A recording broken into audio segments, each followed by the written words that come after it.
G'day mates, how's it going? It's AGO here, welcome back to Banjo-Tooie. This is episode 26, I do believe.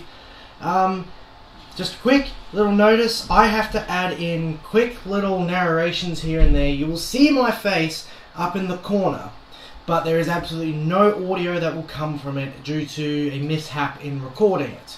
So I'm doing the best I can with editing this video, and I'm adding in my voice over certain sections just to make sure that you guys don't miss a beat. I'll make this episode a lot shorter so it's not as annoying, and I'll make sure that everything that happens in this video that is important, you will see. So thank you all for your patience. I hope this isn't an inconvenience for you guys. I'll see you guys in Banjo-Tooie. Right, so for this episode I was focused on getting through and getting as many jigsaws as I can, particularly ones that were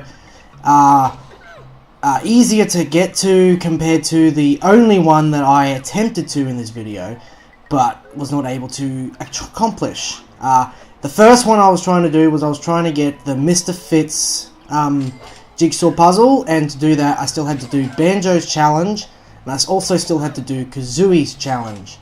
So if I will manage to cut to when the next important thing happened, that'd be great. So after searching for Mr. Fitz, instead I discovered the thorns that led to a giant block of cheese. Now there is a jigsaw piece in here, so I decided to distract myself from getting Mr. Fitz jigsaw piece and aim for getting the block of cheese's jigsaw piece. Of course that doesn't mean that I didn't end up doing it, but I'm getting ahead of myself, and I will cut to when I was in the cheese itself. Right, so inside the block of cheese, what you have to do is you have to make sure Banjo is inside of his backpack so he can jump onto the floating onions. From here you have to traverse your way using awesome parkour skills, might I add, and manage to jump across and in the end get to the ledge that you are aiming for, where there is a blue Jinjo in this video sitting atop. So as you can see here, I was able to successfully get this far without dying. This is actually my third attempt. You guys won't see it on camera. And there we go. In getting this blue Jinjo, I was also able to complete their family and get the jigsaw piece for that. That brings us to a total of 1 this video. Of course, then Banjo will run along the side here. And I keep making that mistake of putting the backpack on instead of, or getting in the backpack, not getting, I don't know. And then here Banjo is able to get the second piece. So in the span of 10 seconds, Banjo was able to collect 2 jigsaw pieces. Alright, so at the next big important part of this episode, I was able to float across the chasm and get to Mr. Fitz area. Now it is here that we're supposed to use the sack pack, I believe it's called, I can't remember what it is, to climb. We're supposed to use that to race him in a, like a potato bag or some stuff contest. As you can see, the thorns here, there is actually 2 paths. After you manage to figure out which one is best suited for you, you use that to your advantage. Since Banjo's a lot smaller, he can fit on this little section here. This is what gives Banjo the edge and the chance to win. He does not have any other way to win. I did not show that in the video, but in the past I remember trying to get across the same way as Mr. Fit here, and I ended up losing. Of course, he accuses us of cheating, but it's only the second time we've versed him, so we don't get a jigsaw piece here. It is here that Kazooie will have to come and face him next. After switching back to Kazooie, you have to quickly run down to this area here, grab the running shoes, and then run over to where Mr. Fit is. These are the only things that you can use to beat him. Anything else does not work. So the running shoes and Kazooie on her own is what's going to win you the jigsaw piece here. As you can see here, even with the running shoes and Kazooie being on her own, he still manages to keep up with us. But since we managed to start off fast from the beginning, unlike Mr. Fit here, we managed to have an edge on him. It might not be much, but it's enough to win us a jigsaw piece. Of course, he is a little disheartened by it. Says he's going to hit the gym to get ready for the next season. But in response, we get his gold medal, aka his Jiggy, and we move on with our lives. With Banjo here, we have to take just Banjo, and we have to use him to get across to a jelly castle, inside which is a jigsaw piece. Now, it took me forever to find the plant that got us here, but when I finally did it, it was no hurry. I just quickly got in there, jumped in, and then there's the jigsaw piece. A simple jump, and that brings us to a total of 4 jigsaw pieces. It is here now that I think I got a little stumped in figuring out what to do next, but luckily you guys didn't see the part where I was running around trying to figure out where to go from here. As Kazooie, we are to use just her and enter this giant trash can.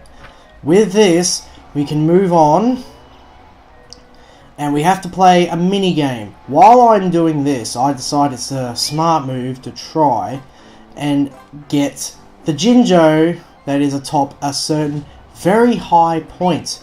Now, I end up getting the Jinjo, which you will see later, but after much attempts, I end up giving up and play the minigame. The minigame here is simple. Simply get 50 points worth of germs, 60, sorry, in the span of 50 seconds. Oh, no, 50 and 60 seconds. I don't know what's going on. And from here, we have to use Kazooie's wing attack the spinning wing attack. I don't know if there's an actual separate name for that move. As you can see here, it's actually a lot more difficult to get points at the start here because of the fact that you don't know where anything is. The layout of this little area is easy to learn, but it's still difficult as you have to focus your camera on Kazooie as much as possible so you can see what you need. At this point here, I've actually managed to accomplish the 50 points, and it's from here that we know that we've already won this. It's a very easy game, but the start of it is difficult as you have to learn to quickly manage to move the camera around along with you and get used to Kazooie, who, after spinning, if you need to spin straight away, the spin is going to keep going and you're going to continue spinning in that direction. It is a very difficult maneuver, but in the end, it's easy to maintain. Of course, it is here that I also, when I've collected the jigsaw piece, and I decline playing it again because, you know, screw that. Yeah, okay, thank you. I just want to get to the point here. It is here that I notice that the last combination is here. I think it's the last one. No, sorry, it's the second. I spent a lot of time looking for the combination in this video. It is also here I'm able to get the third one. So this is the third combination lock. Thank you, little dude, and boom. So this is here that we find out that the fourth number is the number 4. Now there's a reference here, but we'll get to that soon. Now this is where I attempt to get the Jinjo on top of that giant box. Now as you can see, it's very easy to do. You just use the little mechanical dudes and you can get it. Now the problem I'm seeing here is that I've got 8 out of 9 black Jinjos. I still need one more, but I'm going to have to save that for the next video. At this next point, Kazooie is used to jump atop of a gold pillar that unlocks the door to the pot of gold challenge. Now it is here that I actually have one of the most annoying mini games possible next to the UFO game in Witchy World. Now of course, me being stupid, I think that that's a Jinjo. It's actually a Minjo. And to unlock this challenge, you see the eggs that are lined around it. They all have their color code for their specific egg. So obviously the first one that I see is the ice egg. Then there's the blue egg over here. Now I'll just switch it over. And I didn't miss a beat there. Now there's the fire egg. Now when you get to the grenade egg, obviously what you have to do is you have to take a step back. just in case you stand a little too close, it will damage you. Of course, obviously no one's that stupid. Then the gold eggs appear. Now they are unlimited, and all the jigsaw piece panels up ahead are lit up. There's 100 in total, and the aim to get both first and second prize is to get 90 of them.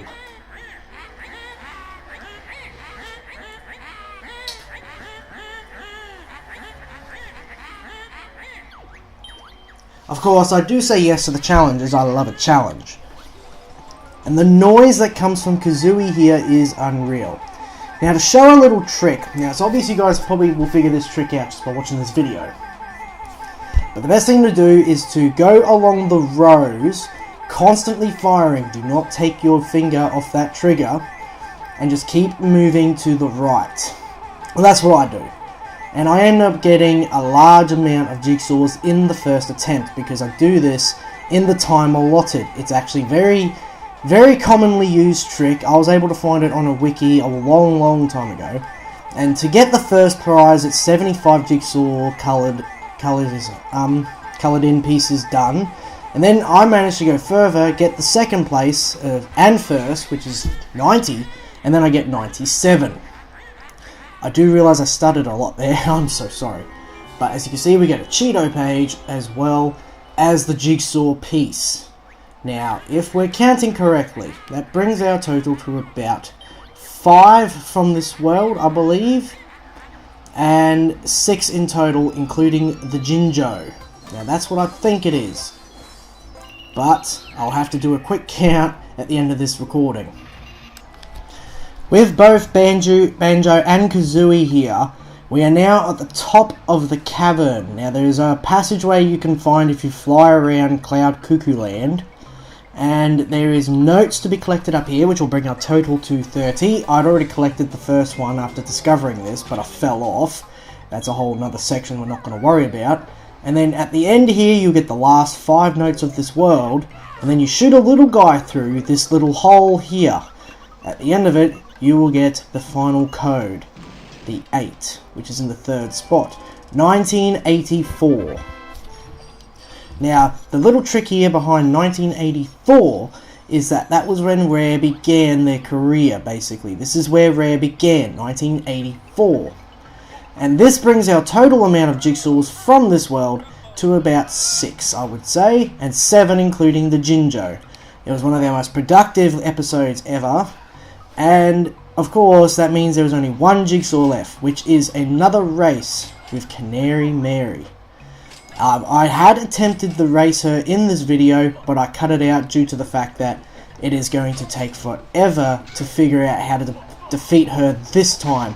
Because my speed with Canary in this one needs to be extremely fast. There is no ifs, ands, or buts, no second attempts, no retries. I will not be showing failure for that because of the fact that I tried it twice and my forearm really started to burn after the first attempt. The second attempt I used my other arm and of course that did not work. But here it is, the 7th and final jigsaw piece of this recording.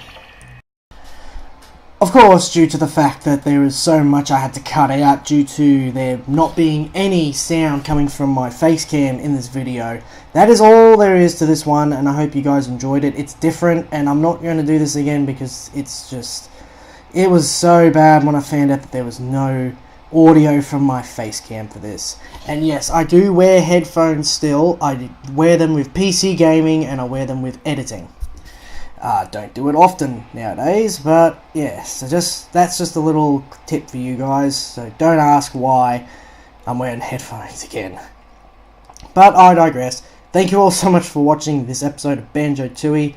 If you liked it, which I highly doubt, make sure to leave a thumbs up. Go check out links in the description down below to the Banjo-Tooie playlist as well as all of my social medias, and be sure to subscribe, like, and follow. And as always, I will see you guys in the next video. Bye bye!